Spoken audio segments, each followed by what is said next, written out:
All right, good day, ladies and gentlemen. My name is David Gold, as na ono.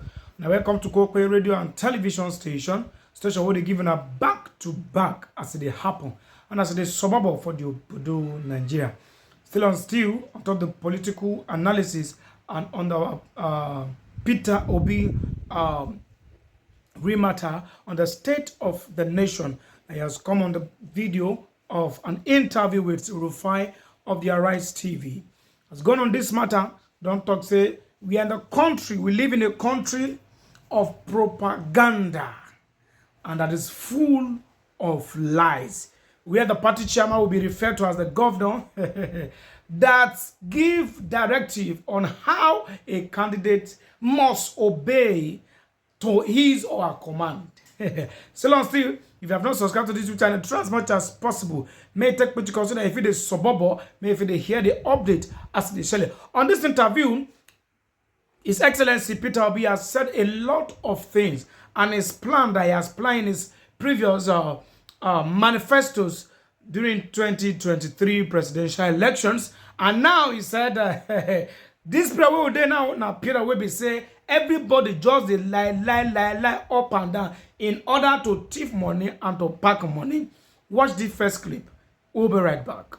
This is what you get always in Nigeria, because we now live in a country of propaganda and lies, and they manufacture it. The problem we have in the Labour Party is problem instigated and sustained by the government of today. Where's the proof? I don't need to tell you. But when you have a party chairman who calls a state governor a dwarf and dwarf thinking, forget about me. So it's not weak. Okay, I'm weak, but it's not weak. Is every other person there weak? So let's all be sincere with ourselves. Before they call you names here, you know it. You speak the truth and you call you names. We now live in a country of propaganda and lies and trying to put problems everywhere. They won't even put problems in families. Rufai managed and built a business locally and internationally, and they're thriving. By the time I left them, I've been chairman of corporations, quoted companies, director, and I've earned my respects. And I've been a governor.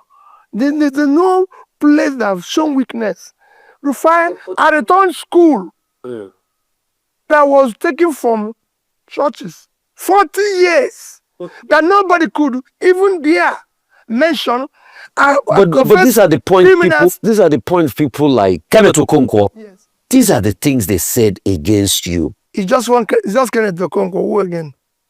But it's a valid point of view, And it's an echo chamber. If 12 persons that followed Jesus, one went against him, how about me, who have millions followed, and you're counting those who went against me? Listen, people must go against you, people must speak against you, and they own listen. They say, I still remain consistent and not changed. Like I said, Kenneth is my younger brother. He has his reasons for his actions or what he wants to do. Rufai, humility, patience, tolerance is not weakness, it's a virtue. It is not easy for people to remain where I am. And when I was campaigning election, Rufai went to places people dare not go to. I was in Southern Gombe. Was everywhere. People fear to go.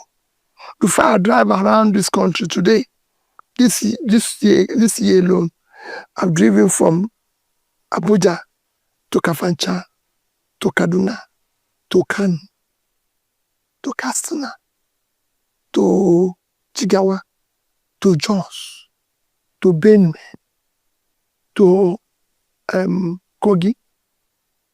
Who is doing that? So people just stay in their house and talk about this macho they are. Just like they stay, they don't go to anywhere. It's easy to be an armchair critic. For God's sake, I'm on the road. Welcome back from that wonderful clip of Peter Obi. He never finished.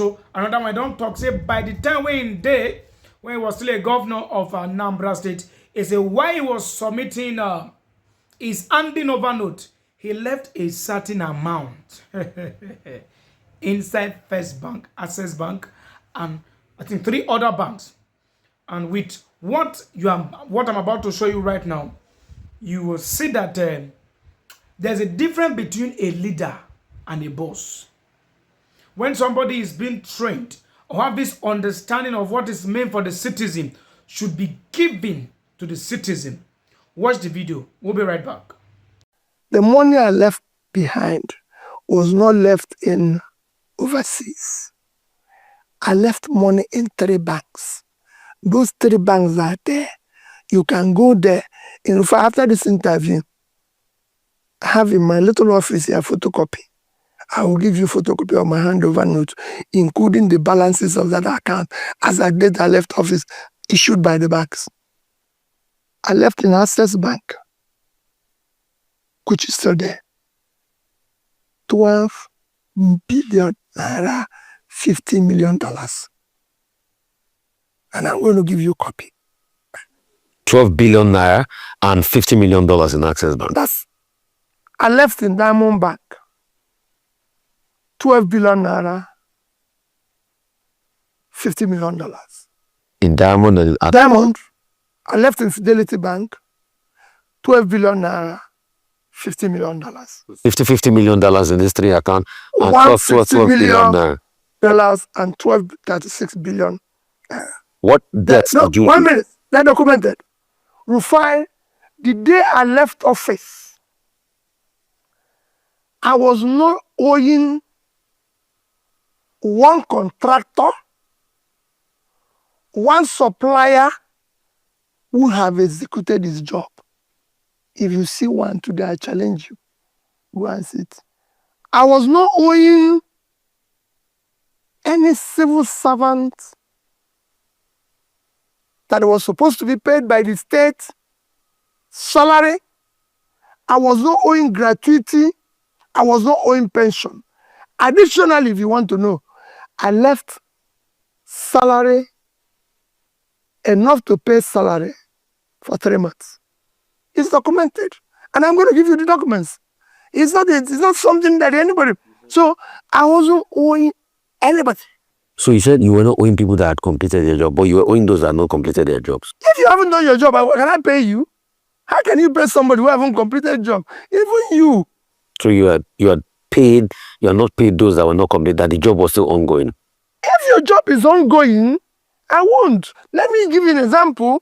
So are you telling me? When I came into Are you telling me that you left no debts behind in Anambra? Not one. I was even begging people to come and take their money.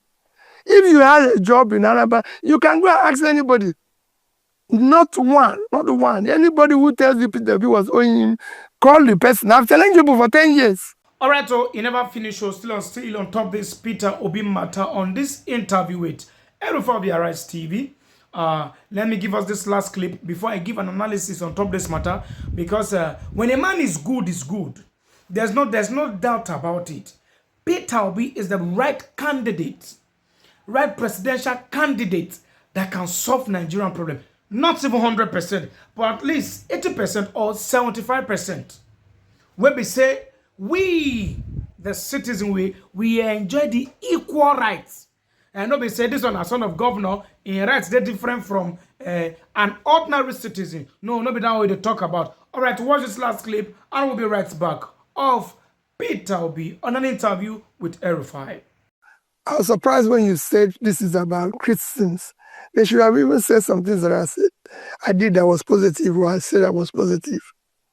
But let me tell you, I've consistently maintained that I would have removed the fuel subsidy. If you go to my manifesto, it's there.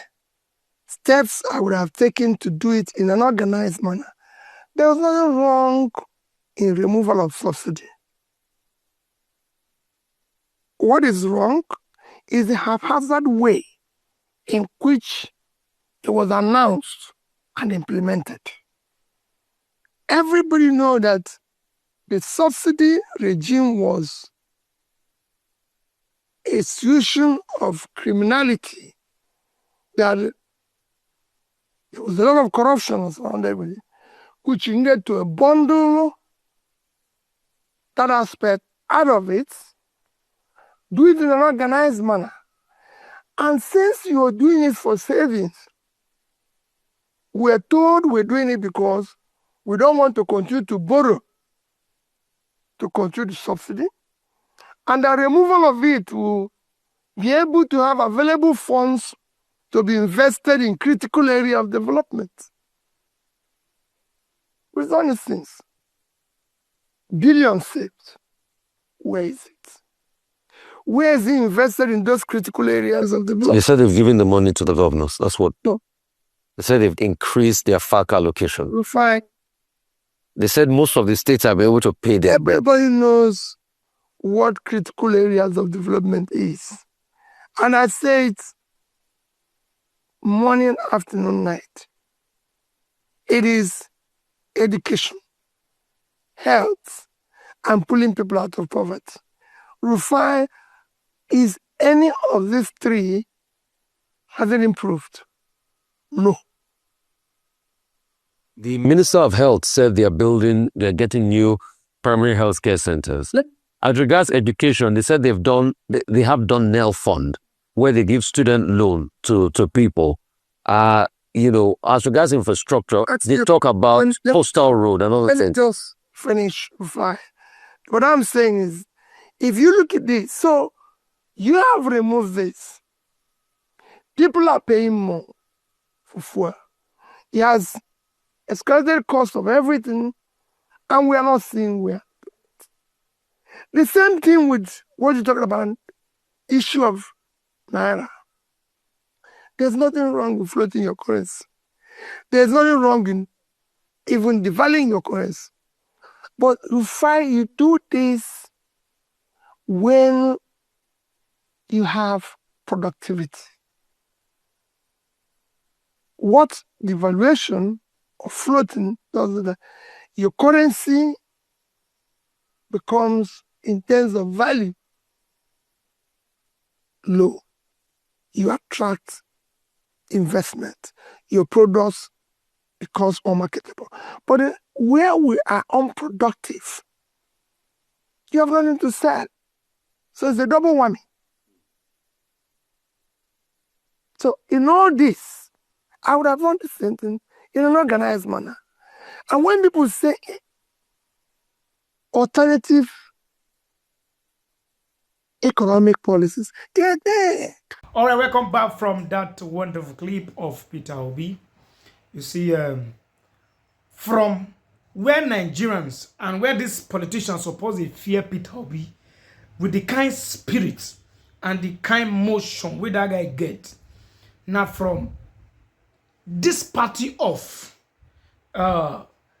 Labour Party, a party of zero level, Peter Obi came into that place and the energy was there. The glory of this party came up. That one alone, they are supposed to be afraid of him. Now, this man says something. This clip I want to show you now. It says something very, very, very, very impressive. In fact, if now you be the party chairman of PDP, you rather prefer Peter Obi to return back to PDP party. Watch the video. Next step is to have the conversation of how do you bring Peter back? Because you can tell that the energy that is driving him is organic. About coalition, this coalition, they are just trying to take advantage of Peter Obi, and it is his business if he allows them to take advantage of him. After we lost the election in 2023, have you watched what he has done? Never mind that people criticize and also sometimes criticize him. He's been going to places, he's been doing boots on ground, he's been doing all of the things that somebody that really wants to run will do. I ask you, Sheung, if Peter Obi was a Hausa man or a Fulani man, would anybody be doubting the fact that he's going to be presidential candidate and he will likely win? If Peter Obi was a Yoruba man, will anybody be doubting that he's a presidential candidate and he can likely win? If somebody can pull 6 million votes all by himself with a ragtag army of supporters and the Nigerian people, you want to do a Nigerian movement, And we're supposed to be discussing. Now, with all said and done, with what this man just said, you as a Nigerians, we Nigerians know, we believe, we trust, we entrust the future of Nigeria into the hand of Peter Obi because we are sure that he's going to deliver. Not like these propagandas and liars over there. Now, with what this man just said, all of us know, say, that man carry one kind grace where every other politician no carry. The man moved crowd. He moved motion. When somebody is good, is good. See, there's no point of, all of us know the truth. We Nigerians, we are aware, we know the truth. There's no point of trying to buy yourself an integrity that is not meant for you. Just like the APC. APC, all they're all about right now is to buy integrity, to paint lies to be true. And all of us know, say, yes, our eyes are open. We are no longer baby. Because if this APC party come on board again, there will be a problem. The suffering will not be suffering promise. Promise will come join this matter. Let us all prepare against this coming 2027 election. May we take gather gitty. Command these people for this seat because they have nothing to offer. They rather destroy, bring hunger to the land, and so many other things. Then see, the citizen is not even in their hearts. They live after their pocket, their bank just go borrow share. They go borrow the money in the name of it's for the citizen and for construction and be infrastructure. At the end of the day, the infrastructure are for their pocket. They want to infrastructure their pocket. No be so. Now you won't beat me. For this junction, I want to come and out of let me take the environment. The